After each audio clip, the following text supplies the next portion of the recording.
नमस्कार। कार्यक्रम कानुनी पहलमा स्वागत छ। म अधिवक्ता अनिता नेउपाने थपलिया। दर्शकबिन, कार्यक्रम कानुनी पहलमा हामी कानुनका विषयवस्तुमा केन्द्रित रही कुराकानी गर्दछौं। आज यसै क्रममा हामीले कानुन व्यवसायीहरूको आचार संहिताको सम्बन्धमा छलफल गर्न गइरहेका छौं र आज हामीले स्टुडियोमा निमन्त्रणा गरेका छौं अधिवक्ता पुरुषोत्तम अधिकारीज्यूलाई।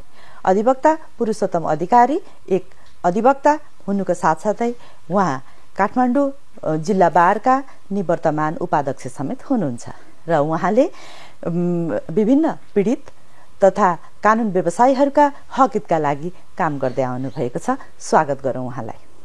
नमस्कार पुरुषोत्तमजी। धन्यवाद। नमस्कार। कस्तो हुनुहुन्छ? एकदम ठिक छ। हजुर, यहाँले यहाँ काठमाडौँ जिल्ला बारको निवर्तमान उपाध्यक्ष समेत हुनुहुन्छ।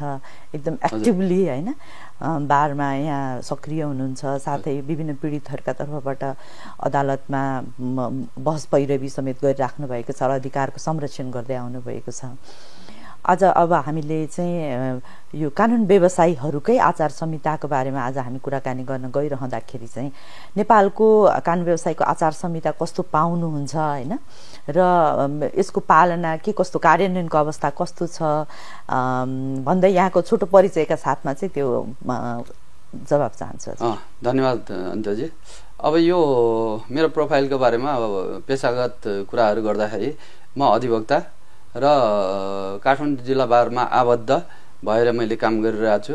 त्यहाँ चाहिँ मैले पहिला एक कार्यकाल सदस्य र अहिले उपाध्यक्ष भएर काम गरेँ र त्यो काम गर्दाको दौरान मैले धेरै कानुन व्यवसायीहरू र त्यो अदालतका चाहिँ काम कारबाहीहरूमा चाहिँ मैले सक्रियतापूर्वक चाहिँ योगदान गरेँ र म विभिन्न नेपाल बार एसोसिएसनको विभिन्न समितिमा बसेर र नेपाल बार काउन्सिलको पनि विभिन्न समितिमा बसेर काम गरिरहेको र त्यो अवस्थामा चाहिँ मैले धेरै कानुन व्यवसायीहरूका हकहित र उहाँहरूले गरेका कामहरूको चाहिँ ओभरभ्यू गर्न पाएको हुँदाखेरि यो कार्यक्रम तपाईँले चलाउनु भएको, यहाँले चलाउनु भएको कार्यक्रमसँग चाहिँ अलि बढी निकटता पनि मैले भएको महसुस गरेँ र म विभिन्न मेलमिलापका कामहरूमा नोटरी पब्लिक लगायतका कामहरूमा पनि भएको हुँदा एज ए ओभरअल लयरिङको क्षेत्रमा चाहिँ म कार्यरत छु।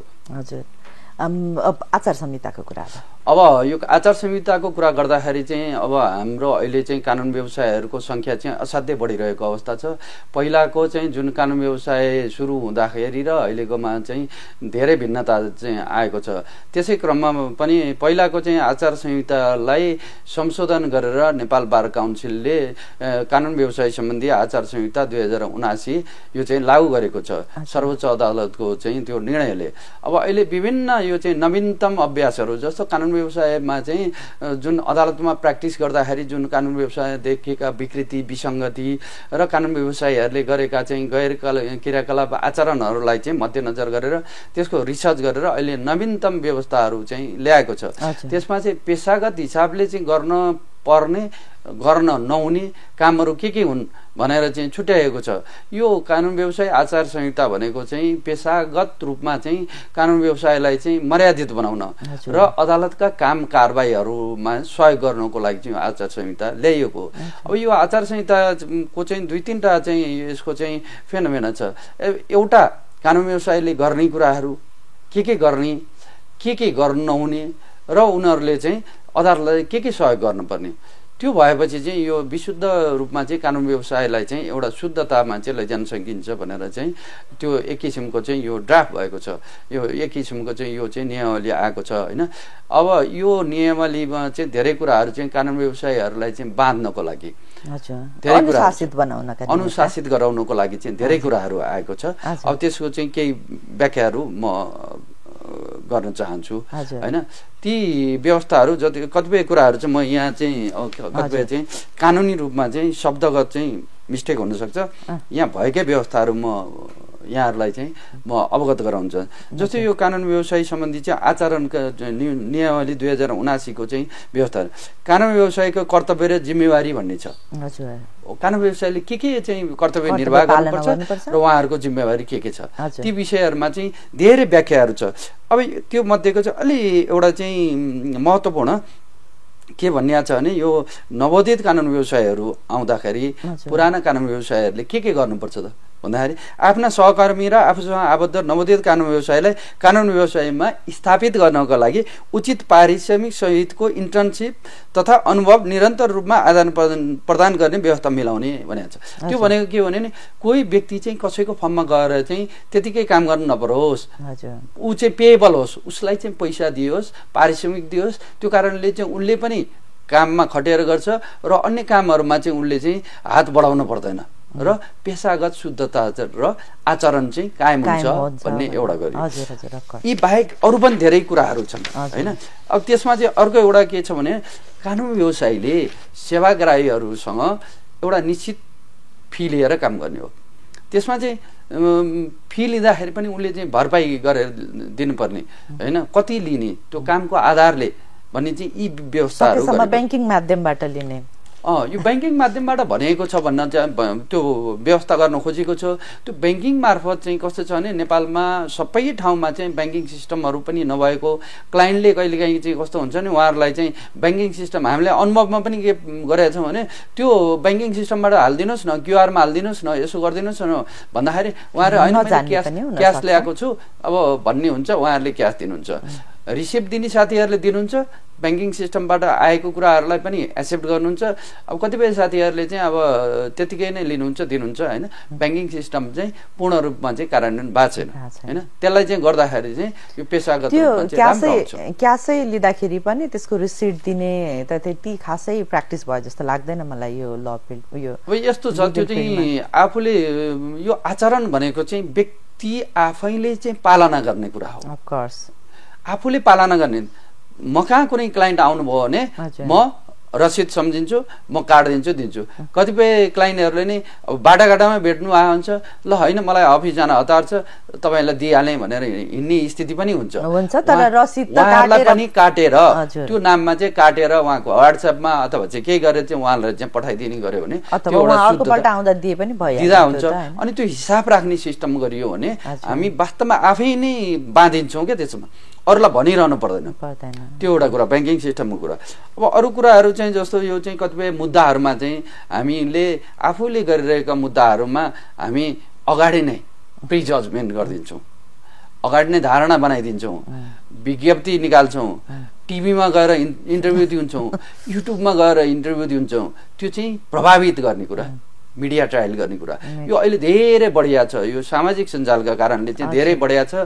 न्यायाधीशहरूलाई नि मान्य न्यायाधीशहरूलाई पनि त्यो मुद्दामा फैसला गर्न बहुत गाह्रो भएको छ, किनभने त्यो कुराहरू आइहाल्छ। समाज यही हो, हामीले चाहिँ न्यायाधीशहरू पनि यो समाजभन्दा बाहिरको त हुनुहुन्न, उहाँहरूले कता कता न्युज सुनिहाल्नुहुन्छ, फेसबुकमा आइहाल्छ। त्यसले कतिको प्रभावित भएको पाउनुहुन्छ तपाईँको मुद्दाको फैसलामा? मुद्दाको फैसलामा केही प्रभावित हुन्छ, किन न्यायाधीश पनि सम्पूर्ण रूपमा भएबाट चाहिँ त्यो मुक्त हुनुहुन्न। अनि प्लस फेरि एकदमै धेरै हेट स्पिचहरू क्या पहिल्यैबाट चाहिँ एकदम घृणात्मक कुराहरू, मिसइन्फर्मेसन, डिसइन्फर्मेसन एकदमै सोसियल मिडियामा तपाईलाई त्यो शब्द सामाजिक सञ्जालमा आएको शब्द तपाईले हेर्नुहुन्छ सुन्नुहुन्छ भनेदेखि त्यो परिवारले पनि पचाउन सक्दैन, समाजले नि पचाउन सक्दैन। त्यो किसिमको चाहिँ एउटा हेट स्पिच पहिल्यै स्थापित गरिदिने क्या, त्यो डिसिजनै स्थापित गरिदिने। त्यो भएको हुनाले चाहिँ उहाँहरू पनि भएबाट चाहिँ मुक्त हुनुहुन्न। अब उहाँहरूलाई पनि सम्पूर्ण उहाँहरू त मेसिन होइन, उहाँहरूलाई नि यही समाजको यही चाहिँ धारणाले चाहिँ ग्रसित गर्ने हुँदाखेरि ती विषयहरूलाई रोक्नुपर्छ भनेर यो चाहिँ व्यवस्था आएको छ। यो व्यवस्था कानुन व्यवसायीहरूको लागि एकदम सुइटेबल हो, उहाँहरूले चाहिँ पालना गर्नुपर्ने, तर गरिदिनुहुन्न कतिपय अवस्थामा। त्यो आफूमा निर्भर गर्छ यो कुराहरू पनि।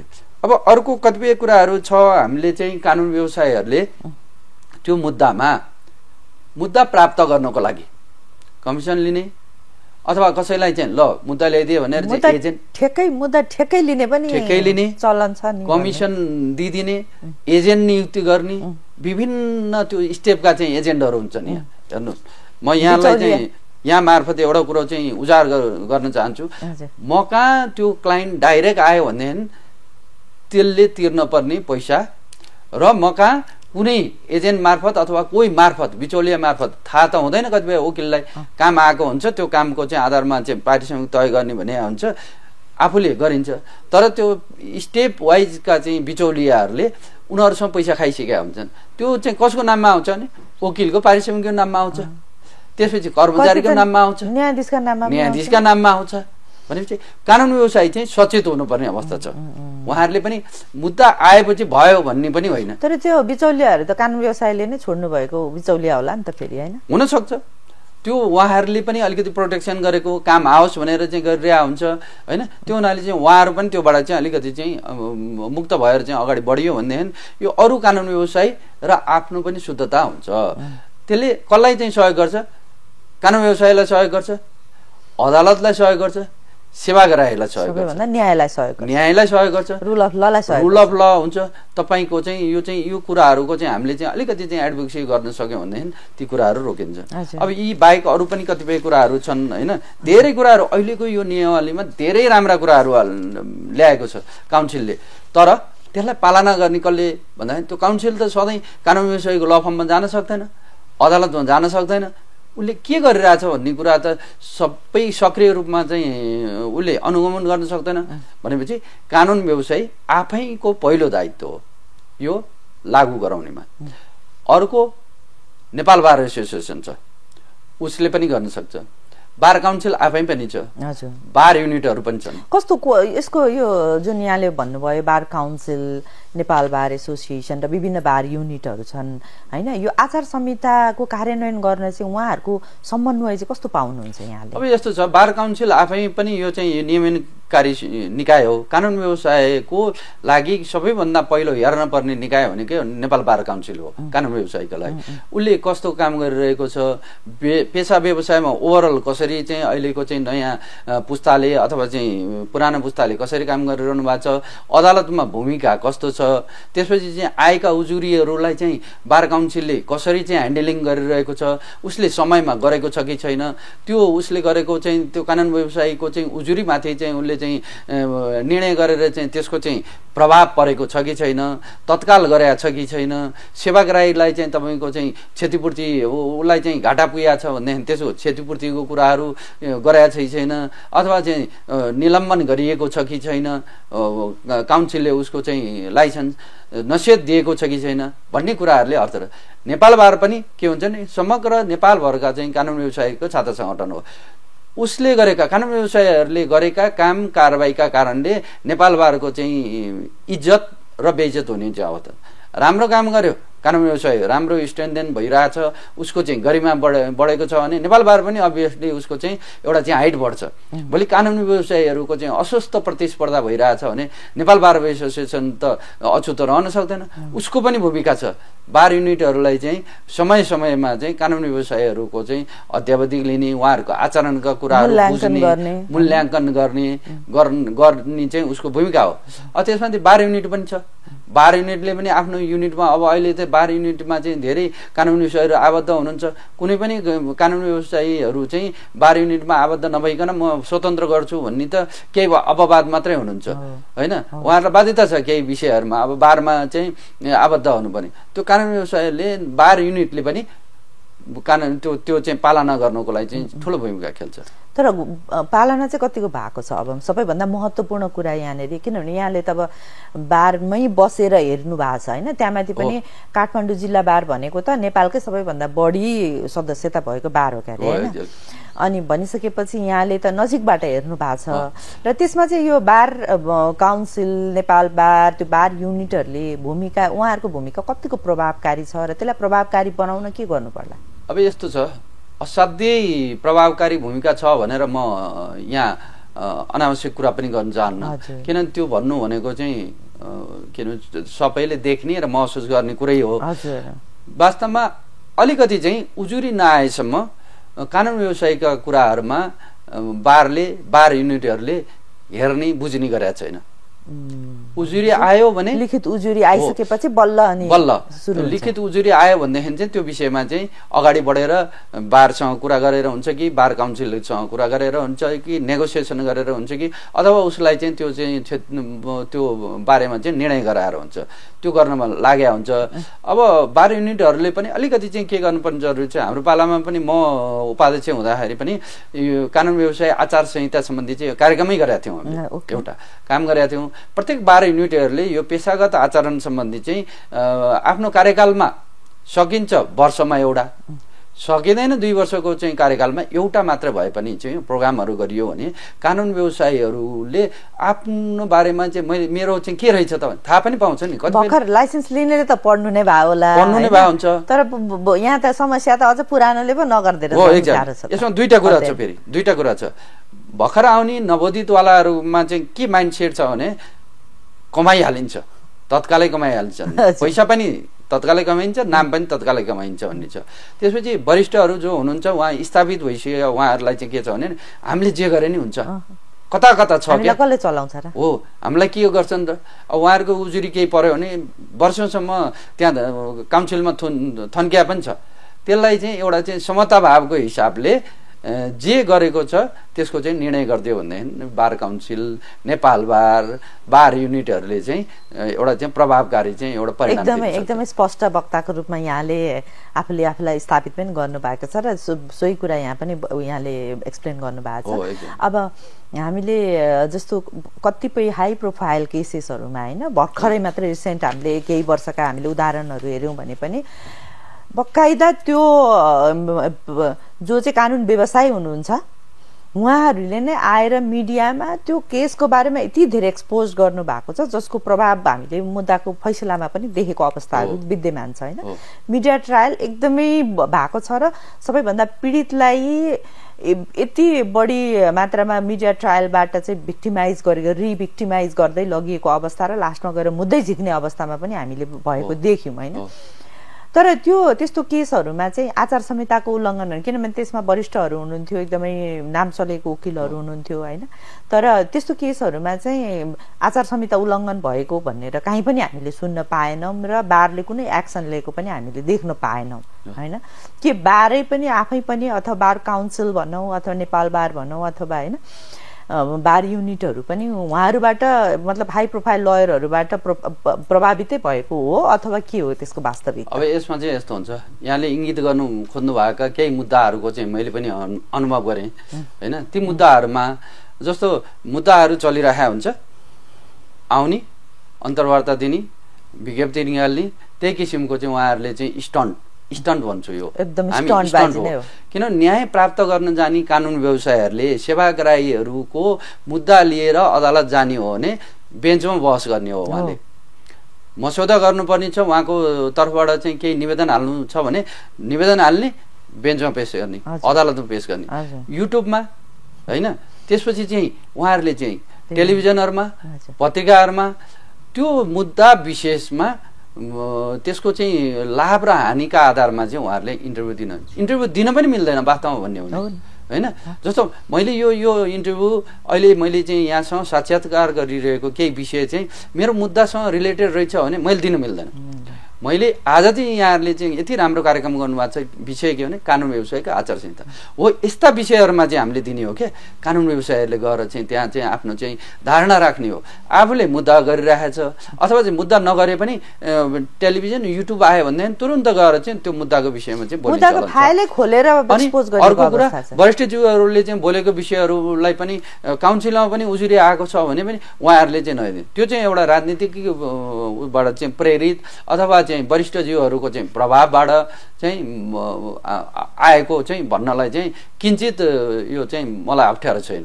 त्यो चिजहरू चाहिँ रोकिनुपर्छ, किनभने पेसा व्यवसायमा नवोदितदेखि लिएर वरिष्ठहरूलाई पनि एउटा पेसागत सञ्जालमा उहाँहरूलाई अनुशासित बनाउन सकियो भने मात्रै अनि सेवाग्राहीले न्याय पाउँछन्।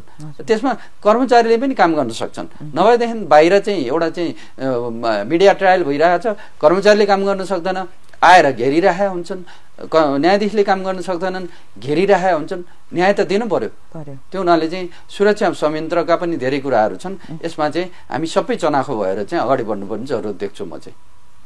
एकदमै महत्त्वपूर्ण कुरा, सबैको एकदमै यसमा ठुलो भूमिका हुन जरुरी छ। प्लस अब वरिष्ठज्यूहरूले पनि आफ्नो होइन लिमिट चाहिँ उहाँहरूले पनि क्रस गर्नु भएन र यदि क्रस भयो भने सम्बन्धित निकायले सो उपर चाहिँ कारबाही गर्नका निमित्त अथवा त्यसलाई अगाडि बढाउनका निमित्त पनि पछि पर्नु भएन।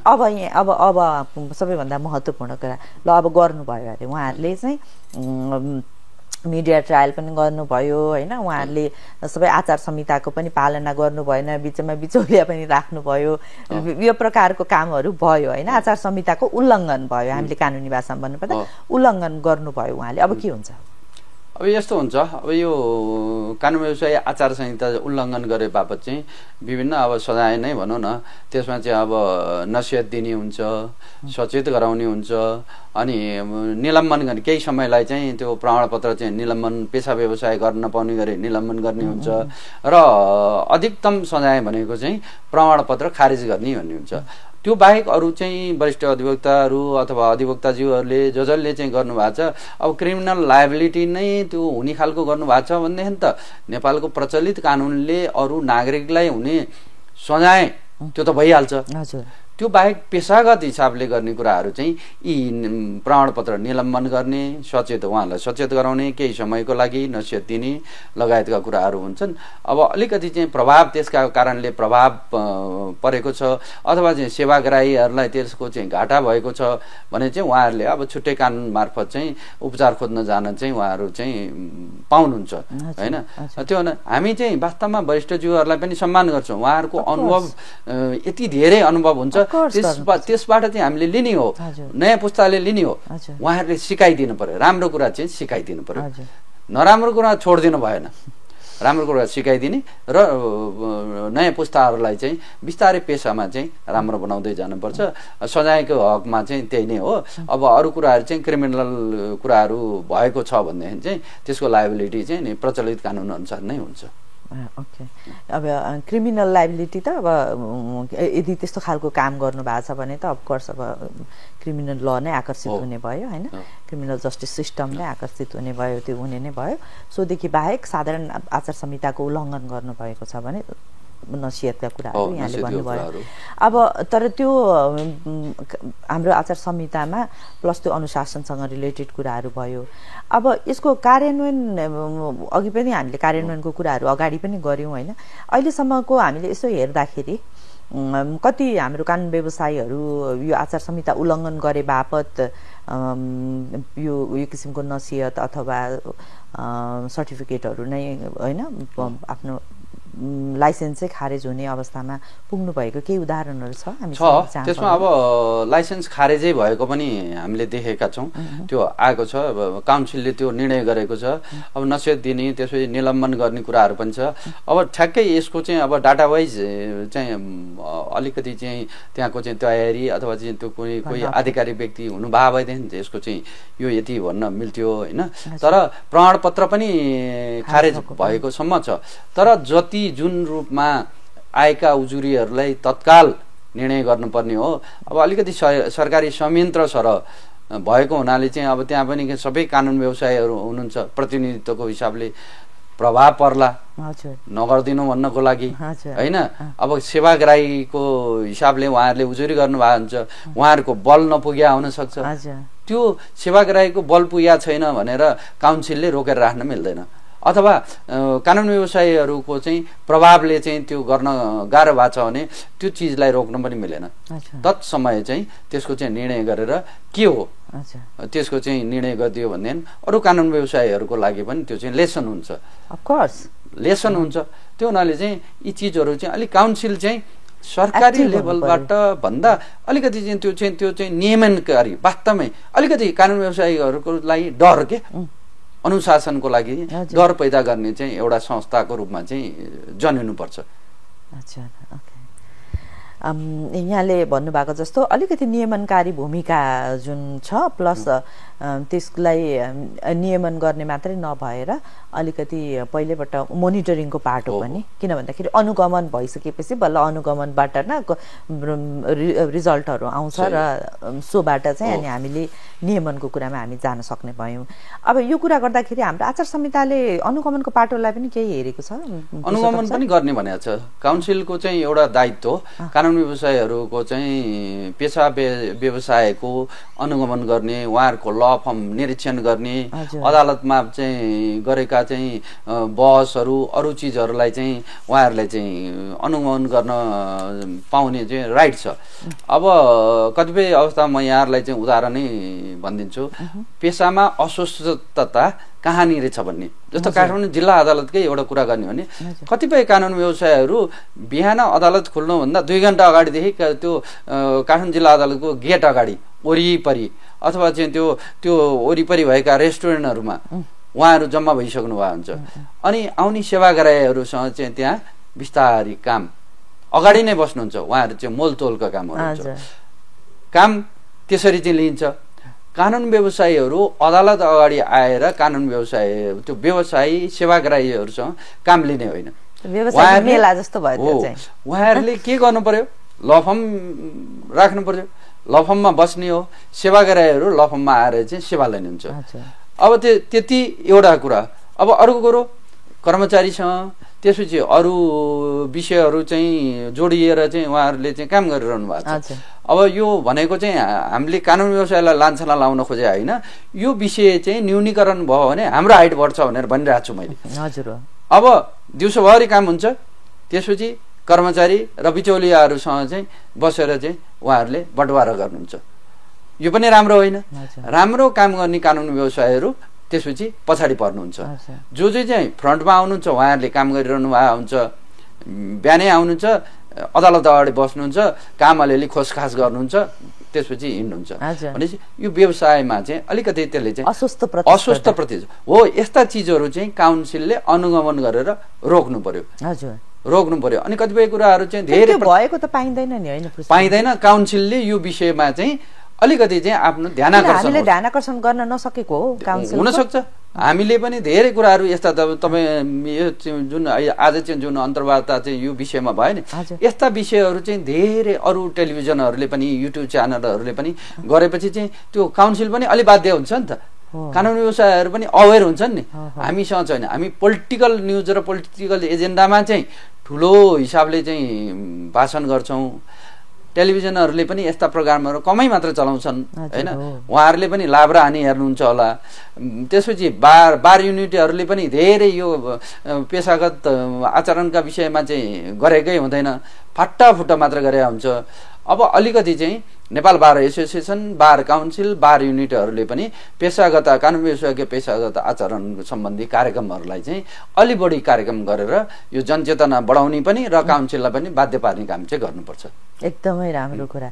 किन भन्दाखेरि जब आफू नै आचरणमा बसिदैन भने अर्कालाई अनुशासित बनाउने भन्ने कुरा त यो त कल्पना मात्रै हुन सक्छ हैन यो हुनै सक्दैन त्यसले गर्दाखेरि जसले हामीले रुल अफ लका कुरा गर्छौं हैन कानुनका शासनका कुरा गर्छौं भने हामी आफू आचरणमा बस्न एकदमै जरुरी छ तर कतिपय अवस्थामा हामी चुकेका पनि हामीले कानुन व्यवसायहरू चुकेको अवस्थाहरू धेरै भेटेका छौं यहाँले अहिले भर्खरै धेरै एक्जाम्पलहरू पनि राख्नु भएको छ हैन अब हामीलाई कानुन व्यवसाय यो जुन आचार संहिता छ यो आचार संहिता लगायत अब अहिले यो व्यवसायमा भनौं न कस्ता खालका अवसर र चुनौतीहरू देख्नुहुन्छ यहाँले व्यवसायमा त हेर्नुस् यो अवसर र चुनौतीहरू आइरहन्छन् हैन अब यति सम्मानित पेशा हो यो कानुन व्यवसाय हैन हामी असाध्यै नै यो समाजको चाहिँ सामाजिक अभियन्ता पनि भन्छ हामीलाई के हाम्रो भूमिका त्यो एउटा चाहिँ पेशा व्यवसाय गर्ने र जीवन वृत्ति मात्रै होइन हाम्रो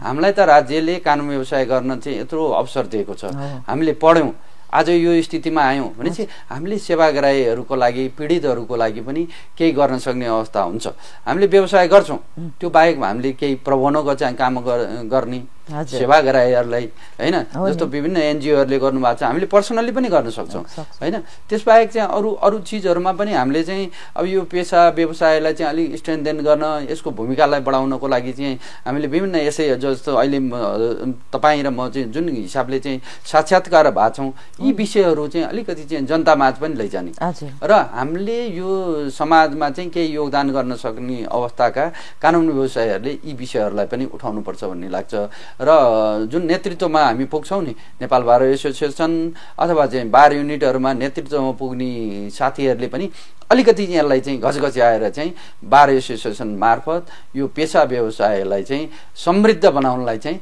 आफ्नो महत्त्वपूर्ण भूमिका चाहिँ निर्वाह गर्न सक्नुहुन्छ अब कतिपय कुराहरुमा चाहिँ यो स्फूर्त रूपमा मैले गर्छु भनेर म प्रतिबद्ध भएँ भने, हजुरले गर्छु भनेर हजुर प्रतिबद्ध हुने, अर्कोले गर्छु भनेर प्रतिबद्ध हुँदै जाने भने समाजमा चाहिँ कानुन व्यवसायको चाहिँ एउटा राम्रो अवस्था चाहिँ आउँछ।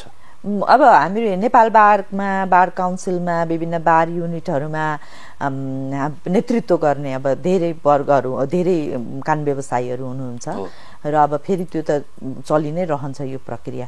तर उहाँहरूले चाहिँ कतिको त्यो लिडरसिप पोजिसनमा जानका लागि नै कानुन व्यवसाय आचार संहितालाई पहिला चाहिँ पालना गरिसकेपछि मात्रै त्यसको मूल्याङ्कनको आधारमा चाहिँ जाने सम्बन्धमा चाहिँ हाम्रो यो आचार संहिताले परिकल्पना गरेको छ कि छैन?